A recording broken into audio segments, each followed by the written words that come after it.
Hi there, my name is Seema Khosla. I'm a sleep medicine physician and wanted to give you a crash course on sleep telemedicine in our new paradigm of center-to-home sleep telemedicine, where this will help us deliver care in the era of social distancing.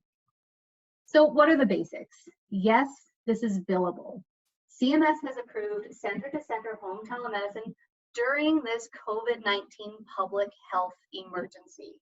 The reimbursement is identical to that for an in-person visit. So we're talking about our regular clinic visits. The beauty of this, though, is that our patients can remain safely at home. So how do I start? So understanding that they have approved this center-to-home model where the patient gets to stay home temporarily under this 1135 waiver, and that other commercial payers have agreed to follow CMS guidelines. They've also agreed that the platform can be something like FaceTime or Skype or something similar during this public health crisis. They also take it one step further and indicate that they will not audit to make sure that these are already established patients. You do still need to be mindful that there are state telemedicine regulations, specifically regarding the establishment of doctor-patient relationships remotely. A lot of this has been relaxed. There are a lot of waivers going on in terms of state licensure. You can check with your local state medical association. They're responding very quickly. For us in North Dakota, for example, you can certainly establish a doctor-patient relationship via telemedicine. For us, we cannot prescribe opioids this way. The most important step is communicating with your patient. So our scheduling staff communicates with the patient and helps to manage expectations. They explain that the doctor or provider will see them via a video visit, whether it's FaceTime or Skype or whichever platform you choose to utilize. We would ask you, though, to please not use a public-facing platform such as Facebook Live. Insurance will pay for the visit at the same rate as an in-person visit. There are copay considerations, although many payers are waiving this, not uniformly, but there is verbiage that there may be some waiving of copays. You can consider emailing your patient a telemedicine consent. This basically allows them to know that the connection might drop. They may need to come in because we can't get a full assessment, and of course that would be delayed until after this emergency has passed, and that there may be a HIPAA violation. It has not been specified, though, that this is required during this time. Your staff should ask the patient to have their ID ready for the visit. This is very similar to an in-person visit, so they can then hold it up to the camera and you know that the person you're talking to is in fact John Smith. Before you begin, you will need to have the patient's contact information. It's preferable to have their phone number and email. You may want to consider, though, having their physical address, where they will be during the time of the visit, just in case something bad happens when you're on the call with them and you need to call 911. Some platforms require that they join your meeting via a web browser or app. Others can utilize a smartphone. So you go ahead and set up an appointment time with your patient. You send them the meeting invitation and encourage them to be ready 5 or 10 minutes before their visit. We also ask them to be mindful of the space. We want the space to be quiet and well lit. We want them to feel that they're able to discuss private health matters. Please test your platform. Please make sure that you're comfortable with whichever one you're utilizing. For FaceTime, for example, try it out if you're not already familiar with it with your family and friends. And please be mindful of that picture-in-picture, showing you what your patient is seeing. Look at them so that they're looking at you and not the top of your head or your lap or maybe the ceiling. Go ahead and open up your EMR just like you would a regular visit if the patient was in front of you. Have their information ready, like their download, for example, and then you're ready to start. So you can have the patient call you, or you can call the patient when you're ready. So this works for FaceTime. Please be aware that if you're utilizing FaceTime, your phone number or email will be visible to the patient. So that is an important consideration. If you're utilizing something like Microsoft Teams, you can send them a link to join your meeting. This isn't the free one. You do need to upgrade in order to be able to add a call, but it's $5 a month.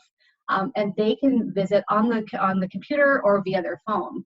With Skype, of course, you can send a link to join your meeting. And you start like you normally would. You introduce yourself, you have them hold up their driver's license to the camera so that you're sure that this is the right person. And you start your visit just like you normally would. You introduce yourself, you obtain the clinical history, you obtain all of the data that you want. What about the physical exam? So vitals will not routinely be available. This way, sure, somebody might have a blood pressure cuff or a thermometer, but we need to really rely on our ability to observe. So is the patient in distress? Are they tachypnic? Do they have facial plethora? You can ask to see their profile. This allows you to get a reasonably good assessment of retronathia. You can ask them to open up their mouth and aim the camera at the back of their throat. Sometimes it's helpful to turn on the flash. Sometimes it's helpful to turn on the flashlight feature. It depends on which camera or device that they utilize. We've been playing around with this a little bit. In my opinion, the rear-facing camera seems best just because it's easier to guide your patient to get a better picture. The angle, for some reason, just seems to be better, but that's just my opinion. You can also ask them to show you what their legs look like and teach them how to show you if there's pitting edema, and that shows up on video. You can look at their hands and make a reasonable assessment of clubbing and cyanosis. So this is a picture from my office. You can see that you just get it's pretty easy to assess for retronathia. These are a couple of airways. These were taken with not the newest iPhone, but you can see it's a pretty good picture. What about sharing information with your patient? So if you're utilizing a platform like Skype or Microsoft Teams or eVisit or some other video communication platform, there is functionality built in where you can share your screen with your patient, and then you can review downloads together or labs or whatever you want to review. If you don't have this though, you can certainly just summarize your findings and offer to mail them or securely email them or upload to the EMR, whatever they're looking for, maybe their download or their labs or whatever they're interested in. And then as you wind down, you would do like you normally do. You summarize a plan and next steps. I found that with telemedicine particularly, it's often helpful to have the patient articulate the plan back to you so that you know that you're on the same page. You go ahead and put in your orders into your EMR as usual. Please, please, please make sure that you close that encounter on your video visit. It's really easy to leave that connection open. Please close it before you go on and maybe start seeing another patient or maybe documenting your visit. That's something that you probably don't want your patient to hear. How do we bill for this? You bill your usual E&M code. I would ask you to consider billing for time rather than complexity, just because we are limited with our physical exam. CMS has indicated that they will not require a modifier under this waiver, but the very next sentence tells you about the modifiers and when to utilize them. So for a synchronous telemedicine visit, meaning it's at the same time, you add a DT modifier.